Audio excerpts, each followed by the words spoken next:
नमस्कार साथियों, आप सभी का आज की हमारी इस राजस्थानी इतिहास में सभ्यता की क्लास में आप सभी का स्वागत है। तो दोस्तों अपने जो है इसमें सभ्यताएं चल रही थी राजस्थान की, जिसमें अपने कल की क्लास के अंदर जो है आहार सभ्यता की चर्चा की थी। इसके साथ साथ मैंने आपको गणेश्वर सभ्यता के बारे में बताया था। आज अपने एक नई सभ्यता जो स्थल है उसके बारे में चर्चा करेंगे, जिसका नाम क्या है? बेरार सभ्यता। कौन सी सभ्यता? बेरार सभ्यता। ये बेरार सभ्यता जो है वो आपकी पड़ती है कहाँ पर? जयपुर। जयपुर के कौन से उपखंड में? शाहपुरा उपखंड में पड़ती है। कौन से? शाहपुरा उपखंड के अंदर जो है एक सभ्यता स्थल है जिसका नाम है बेराट। लगभग जयपुर से ये 85 किलोमीटर दूरी पर है। ये स्थल जो है वो बेराट सभ्यता जो स्थल है वो जयपुर से लगभग 85 किलोमीटर की दूरी पर पड़ता है। बेरार सभ्यता, जयपुर शाहपुरा उपखंड आएगा इसका, ठीक है। और जो बेरार सभ्यता है वो किस नदी के किनारे है? तो ये जो बेरार सभ्यता है इसमें अगर हम नदी की बात करें तो नदी आएगी, कौन सी नदी है? तो इस नदी का नाम है बाणगंगा नदी। कौन सी नदी है? बाणगंगा नदी है। बाणगंगा नदी के किनारे बेरार सभ्यता जो है वो पनपी थी। इसे ही अर्जुन की गंगा कहा जाता है। कौन सी गंगा? अर्जुन की गंगा कहा जाता है। और इसे ही जो है वो ताला नदी कहा जाता है। कौन सी नदी कहा जाता है? बाणगंगा, अर्जुन की गंगा या ताला नदी जो है वो कौन सी सभ्यता को कहा जाता है? तो बेरार सभ्यता को कहा जाता है। ये चीज आपको ध्यान में रखनी है, ठीक है। बाणगंगा नदी, अर्जुन की गंगा या इसे ताला नदी के उपनाम से भी जाना जाता है, ठीक है। तो ये नदी जो है अर्थात इसे क्यों कहा जाता है बाणगंगा या अर्जुन की गंगा? तो बताते हैं कि इसकी जो उत्पत्ति है वो अर्जुन ने जमीन में तीर मारा था जिससे एक जलधार के रूप में बाहर निकली। किसे? भीष्म जो पितामह थे, उन भीष्म पितामह की प्यास बुझाने के लिए जो है ये नदी जो है, ये नदी जमीन के अंदर जो है वो तीर मारा गया। किसके द्वारा? अर्जुन के द्वारा। तब ये नदी जो है एक धार के रूप में, जलधार के रूप में बाहर निकली, जिसे नाम क्या दिया गया? बाणगंगा नदी, बेराट सभ्यता के अंदर, ठीक है। बेरार सभ्यता जो है इसी बाणगंगा नदी के किनारे स्थित है। ये जो इस सभ्यता की जो खोज है वो खोज की गई थी 1936 ईस्वी के अंदर। किसके द्वारा? राय बहादुर दयाराम साहनी के द्वारा। राय बहादुर दयाराम साहनी के द्वारा 1936 में इस सभ्यता की खोज की गई थी। कौन सी सभ्यता है ये? तो बेरार सभ्यता। बेरार सभ्यता की खोज कब की गई? 1936 के अंदर राय बहादुर दयाराम साहनी के द्वारा। और इसका जो उत्खनन कार्य है वो 1962-63 में, उत्खनन कार्य इसका 1962-63 में नील रतन बनर्जी व कैलाश दीक्षित के द्वारा किया गया। किसके द्वारा? कैलाश दीक्षित के द्वारा किया गया था। तो इसके उत्खनन का कार्य भी किसने किया है? नील रतन बनर्जी और कैलाश दीक्षित के द्वारा किया गया था। कौन सी सभ्यता का? बेरार सभ्यता का उत्खनन का कार्य, ठीक है ना। तो मैं थोड़ा सा आपको जो है अपने बेरार सभ्यता जो स्थल है उसका जो है फोटो दिखा देता हूं कि बेरार सभ्यता जो स्थल है वो कैसा है। तो अपने इसके अंदर देखते हैं। तो दोस्तों ये देखो अपने इमेज ऐड की है, तो ये पूरा का पूरा जो है ये कौन सा स्थल है? बेरार सभ्यता स्थल है। कौन सा स्थल है? बेरार सभ्यता स्थल है। तो बेरार सभ्यता स्थल देखो किस तरह से यहाँ पर अवशेष मिले अपने, किस तरह से जो है इसकी जो है खुदाई की गई है, किस तरह से ये चारों ओर जो है चार दीवारी के अवशेष मिले, किस तरह से यहाँ पर जो है अलग अलग पहाड़ियों की खुदाई की गई है। तो ये ऊंची पहाड़ी है, इसकी खुदाई करने के बाद में ये सभ्यता स्थल जो है वो आपके सामने है। कौन सा है? बेरार सभ्यता स्थल। अब इसके बाद में अगर इसके आगे चर्चा करें तो यहाँ पर जो अवशेष हैं वो अवशेष किस किस काल के मिले या किस चीज के मिले हैं, तो आपको ध्यान रखना है। सबसे पहली बात तो यहाँ पर जो है महाभारत काल के अवशेष मिले हैं। कौन से काल के? महाभारत काल के अवशेष मिले हैं, ठीक है। इसके अलावा यहाँ पर जो है वो मौर्य काल के अवशेष मिले हैं। कौन से काल के? मौर्य काल के अवशेष मिले। इसके अलावा यहाँ पर जो है वो मध्य काल के अवशेष मिले। कौन से काल के? मध्य काल के अवशेष मिले। मध्य काल के अवशेष अर्थात यहाँ पर जो है अकबर के काल की, किसके काल की? अकबर के काल की क्या मिली है? टकसाल मिली है। अकबर के काल की क्या मिली है? टकसाल मिली है। टकसाल का मतलब जानते हो? सिक्के ढालने का कारखाना। क्या होता है? सिक्के ढालने का कारखाना। सिक्के ढालने का कारखाना जो है वो क्या कहलाता है? टकसाल कहलाता है। तो ये अकबर के काल की टकसाल मिली है अर्थात मध्यकाल। जैसे अपने भारत के इतिहास को 3 भागों में बांट देना, किशोर प्राचीन, मध्य और आधुनिक। प्राचीन, मध्य और आधुनिक। तो मध्यकाल के अंदर जी 2 काल है, सल्तनत काल और मुगल काल। मुगल काल के यहाँ पर अवशेष है किसके? अकबर के काल के सिक्के ढालने की क्या मिली हमें? यहाँ से टकसाल मिली है। तो ओ पर्सन बड़ो ही ज्यादा इंपॉर्टेंट है, चपड़ा से लेके आर्य सारा माइडो है। चपड़ासी में पूछड़ो है, महाभारत काल का अवशेष खटू मिले है, मौर्य काल का खटू है, मध्य काल का अवशेष कहां से है, तो यहां पर जो है इनके अवशेष प्राप्त हुए हैं। तो इस क्षेत्र के अंदर जो खुदाई है वो खुदाई किस किस क्षेत्रों से मिली है, खुदाई किस किस क्षेत्रों से हुई है, तो यहां पर एक तो खुदाई की गई है बीजक की डूंगरी से। कौन सी डूंगरी? बीजक की पहाड़ी, डूंगरी पहाड़ी को कह सकते हो आप, बीजक की पहाड़ी, ठीक है। इसके अलावा यहां पर जो है महादेव की पहाड़ी, महादेव की डूंगरी, महादेव की डूंगरी के अलावा यहां पर भीमसेन की डूंगरी, कौन सी? भीमसेन की डूंगरी। इसके अलावा गणेश डूंगरी, गणेश डूंगरी। इसके अलावा भोमली की डूंगरी, भोमली की पहाड़ी। ये इतनी जो जगह है यहां पर इन्हीं सभी जगहों पर क्या की गई है? खुदाई की गई है। बीजक की पहाड़ी है, महादेव की पहाड़ी है, भीमसेन की पहाड़ी है, गणेश डूंगरी है, भोमली की डूंगरी है। इन सभी क्षेत्रों पर यहां पर क्या की गई थी? खुदाई की गई थी। इन खुदाई के दौरान ही जो है हमें यहां से बहुत सारे क्या मिले हैं? अवशेष मिले हैं। सबसे पहले अपने अवशेषों में चर्चा करते हैं, तो सबसे पहले अपने किस पहाड़ी की तरफ चलते हैं, तो सबसे पहले अपने हेडिंग डालते हैं जिसका नाम क्या है? बीजक की पहाड़ी, बीजक की डूंगरी। क्या नाम है? बीजक की डूंगरी। तो ये बीजक की डूंगरी है। यहां पर सबसे पहले अपने अवशेषों की जो है वो चर्चा करते हैं। अभी बीजक की पहाड़ी से कौन कौन से अवशेष मिले हैं, तो सबसे पहली बात तो ध्यान रखना, यहां पर खुदाई का कार्य जो है 1837 ईस्वी में कैप्टन बर्ट के द्वारा किया गया था। किसके द्वारा? कैप्टन बर्ट, बर्ट आ जाए या रॉबर्ट आ जाए, इसके द्वारा जो है यहाँ पर जो है खुदाई की गई और एक शिलालेख प्राप्त किया गया, एक शिलालेख प्राप्त किया गया जिसका नाम है भाब्रू का शिलालेख। कौन सा? भाब्रू का शिलालेख। यहां पर एक शिलालेख प्राप्त हुआ जिसका नाम क्या है? भाब्रू का शिलालेख प्रथम। अर्थात ये भाब्रू का शिलालेख जो है वो किसका है? अशोक के काल का शिलालेख मिला है जिसका नाम है भाब्रू का शिलालेख प्रथम, इसको नाम दिया गया है। और ये जो भाब्रू का जो शिलालेख मिला है, जैसे मान लो ये इस तरह से शिलालेख है, जैसे आपने मान लिया कि ये इस तरह से शिलालेख है, एक शिलालेख हमें प्राप्त हुआ है। शिलालेख मतलब जानते हो ना, शिलालेख जो शिला या पत्थर एवं धातु पर जो चीजें खुदी होती है, किस पर? पत्थर प्लस धातु पर जो चीजें खुदी हुई होती है वो क्या कहते हैं? अभिलेख कहते हैं उसको। और अभिलेख का ही भाग है जिसका नाम क्या है? शिलालेख। शिलालेख अर्थात जो किस पर खुदे हुए होते हैं? पत्थरों पर खुदे होते हैं, पत्थर पर खुदे होते हैं, वो क्या कहलाते हैं? शिलालेख कहलाते हैं। जैसे मान लो ये एक शिलालेख है, ठीक है।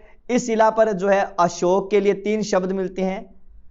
क्या मिलते हैं? पहली बात तो ये ध्यान रखना, इसमें अशोक को मगधाधिराज कहा गया है।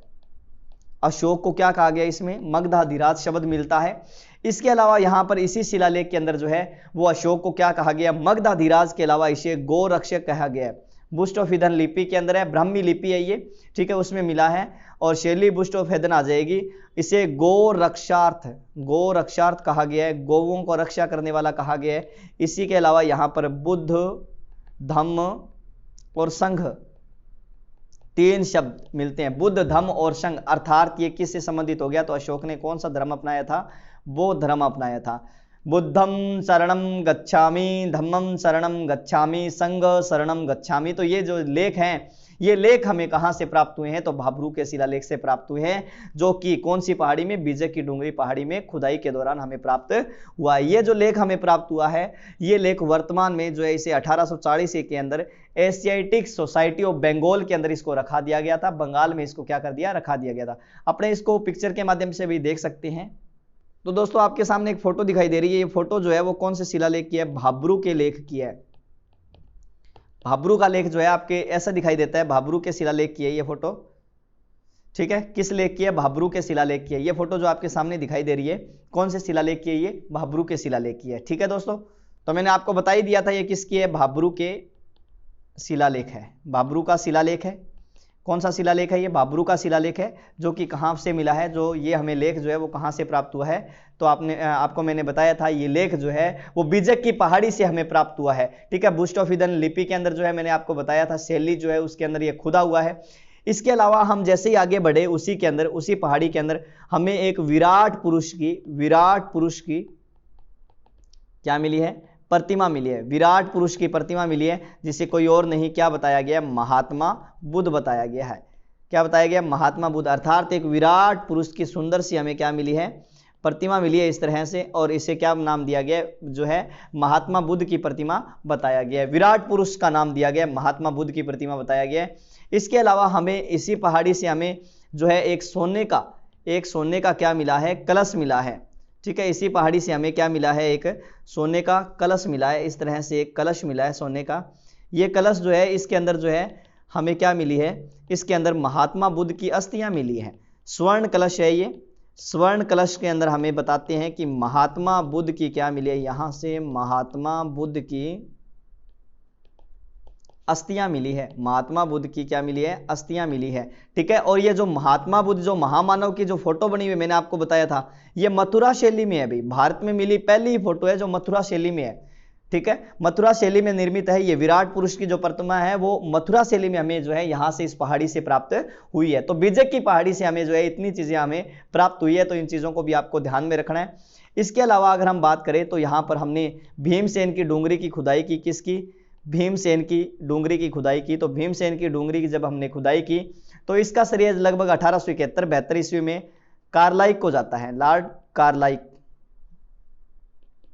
इसकी खुदाई का श्रेय जो है लॉर्ड कार्लाइक को जाता है। 1871-72 ईस्वी के अंदर जो है इसकी खुदाई की। तो यहाँ पर इन्होंने एक शिलालेख निकाला था जिसका नाम क्या था, भाब्रू का शिलालेख द्वितीय। भाब्रू का शिलालेख द्वितीय खोज कर निकाला था। और ये द्वितीय शिलालेख जो है वो कहाँ से खोज कर निकाला था, तो ध्यान रखना, तो ये द्वितीय शिलालेख जो है कौन सी डूंगरी से मिला है, भीमसेन की डूंगरी से। अब भाई थोड़ी थोड़ी गप सरकायड़ी है। अब देखो कितनी सत्यता है इसमें, अपने कह नहीं सकते इसको कि ये गप है कि सत्य है कि इतिहासकारों ने ऐसा माना है, तो हो भी सकता है कि यहाँ पर एक जो है भीमसेन की डूंगरी है, यहाँ पर एक गुफा थी। क्या थी, एक गुफा जो कि किंचक राक्षस की बताई जा रही है। किंचक, क्योंकि ये जो विराट है, विराट जो है, जो विराट है, कौन सा, जो विराट है, ये विराट का इसका एक नाम और मिलता है जिसका नाम क्या है, विराट नगर है। क्या नाम मिलता है विराट का, तो विराट नगर नाम मिलता है, जो कि मत्स्य जनपद की क्या थी, मत्स्य जनपद की राजधानी थी। और ये विराट नगर क्यों पड़ा इसका नाम, मैंने आपको बताया, तो राजा विराट का यहां शासन था और इस राजा विराट का साड़ा था जिसका नाम क्या था, किंचक। इस किंचक राक्षस की जो है यहां पर क्या मिलती है, हमें गुफा मिलती है। यहां पर बताते हैं कि इसी क्षेत्र के अंदर अपना पांडवों ने क्या किया था, अज्ञातवास व्यतीत किया था।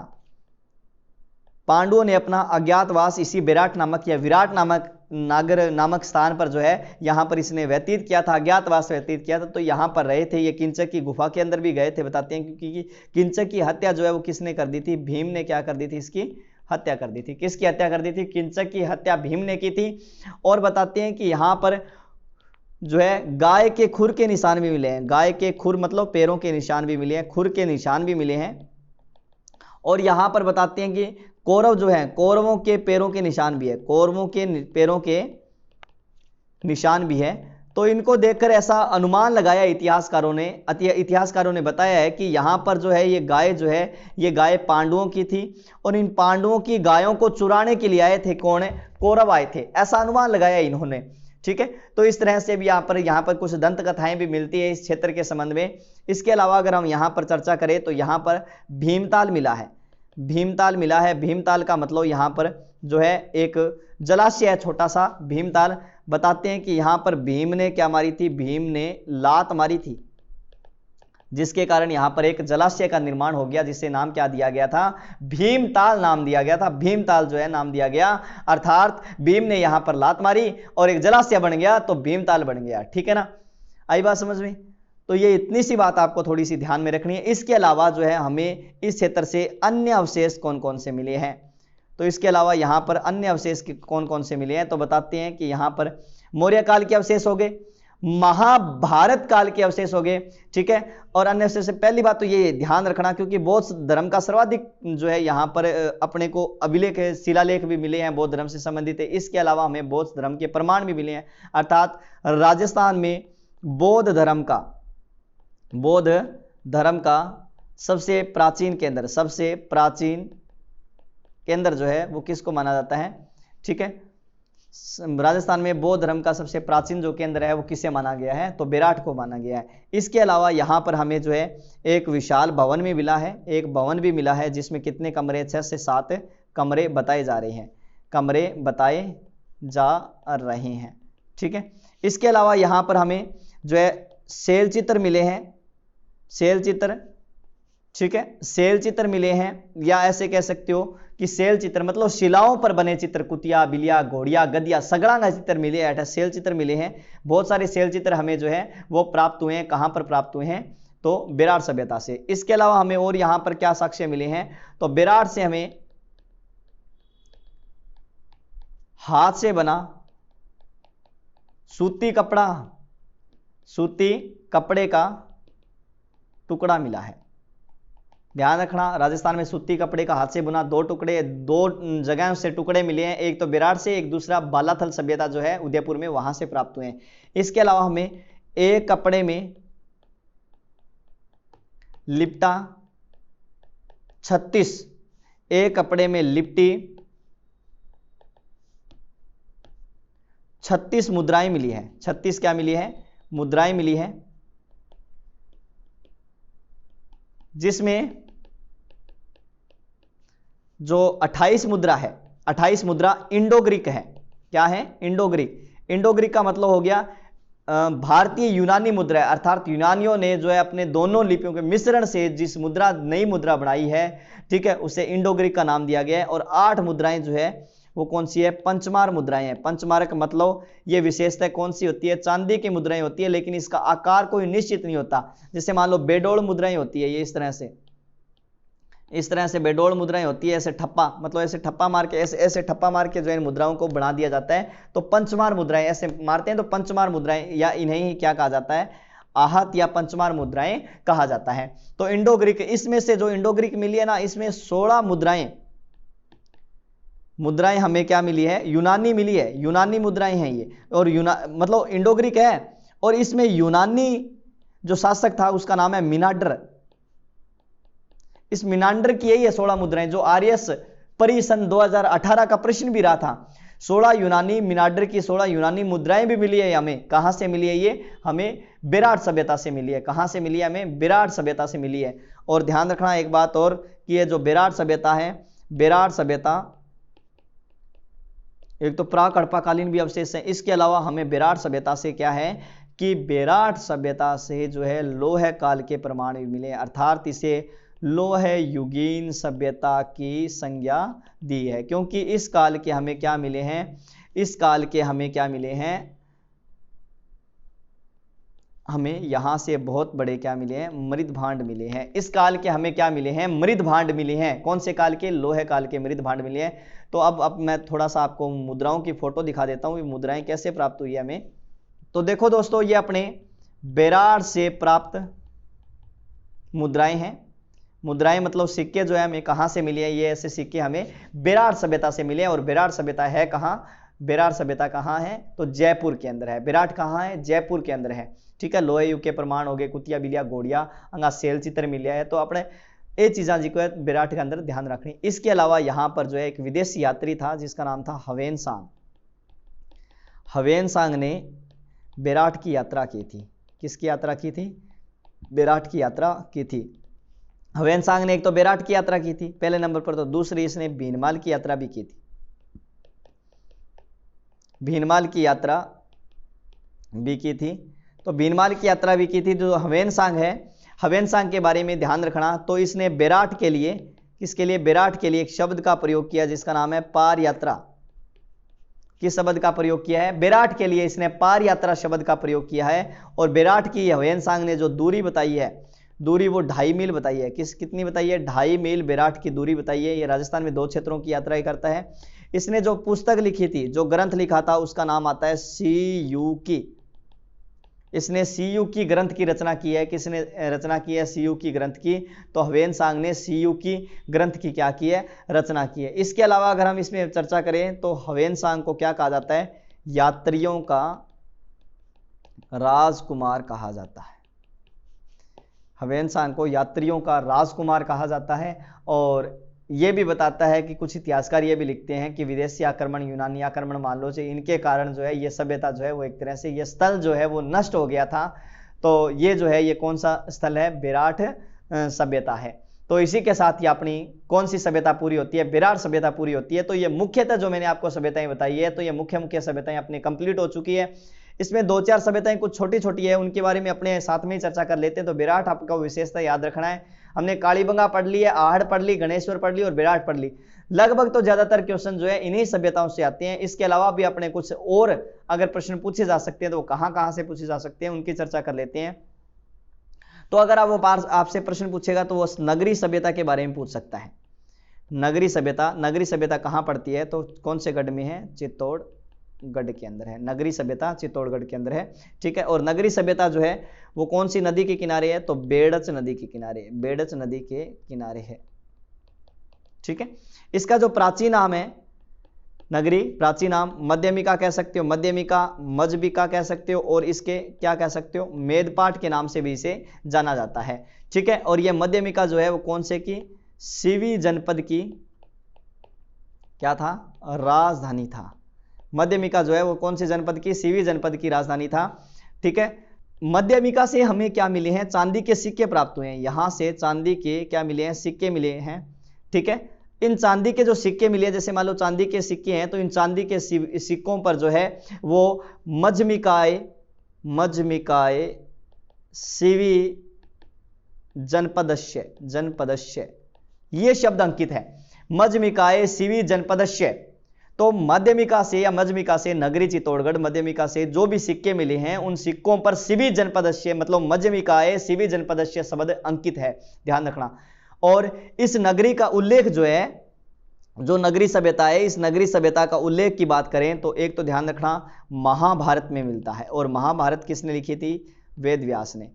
और मध्यमिका शब्द का उल्लेख जो है वो महाभारत में महाभाष्य में मिलता है, किसमें, महाभाष्य में, जो किसने लिखी थी, पतंजलि ने लिखी थी। किसने लिखी थी, पतंजलि ने लिखी थी। महाभाष्य महाभारत और अष्टाध्यायी में मिलता है, अष्टाध्यायी, और अष्टाध्यायी किसकी है, पाणिनि की है, पाणिनि की अष्टाध्यायी में मिलता है। तो ये उल्लेख जो है वो अलग अलग जो है इनमें मिले हैं, तो आपको इस चीज का भी ध्यान रखना है। महाभारत, महाभाष्य और अष्टाध्यायी, महाभारत वेदव्यास जी का है, महाभाष्य पतंजलि का है, और अष्टाध्यायी किसका है, पाणिनि का है। इसके अंदर जो है हमें इनके जो है बारे में जानकारी मिलती है। इसके अलावा जो है इसका सर्वप्रथम उत्खनन का कार्य बताएं तो ध्यान रखना है 1904 ईस्वी के अंदर सर्वप्रथम डॉक्टर D.R. भंडारकर के द्वारा किया गया था।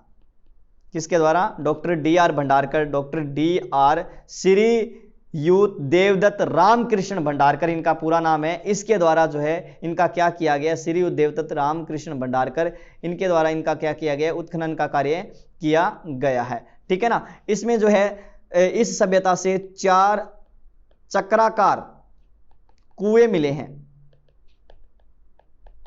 4 चक्राकार क्या मिले हैं, इस सभ्यता से हमें कुएं मिले हैं। और यहां से हमें 2 शिलालेख मिले हैं। क्या मिले हैं, 2 शिलालेख, जिनमें नाम आता है, पहला है गोसुंडी शिलालेख, गोसुंडी बांध भी है, ध्यान रखना, गोसुंडी शिलालेख चित्तौड़गढ़ में ही है ना। और दूसरा हाथी बरकला शिलालेख, कौन सा है, हाथी बरकला शिलालेख, ठीक है। दोनों शिलालेखों की जो खोज है वो खोज 1887 ईस्वी में श्यामल दास दधिवाड़िया के द्वारा की गई थी। दधिवाड़िया जो कि भीलवाड़ा के रहने वाले थे, श्यामल दास दधिवाड़िया, इनके द्वारा इन शिलालेखों की जो है खोज की गई थी, ठीक है ना। जो सज्जन सिंह के दरबार में थे, ये ध्यान रखना, ये श्यामल दास दधिवाड़िया जो है वो किनके दरबार में थे, सज्जन सिंह के क्या थे, दरबारी माने जाते हैं, ठीक है ना। और ये शिलालेख जो है तीसरी शताब्दी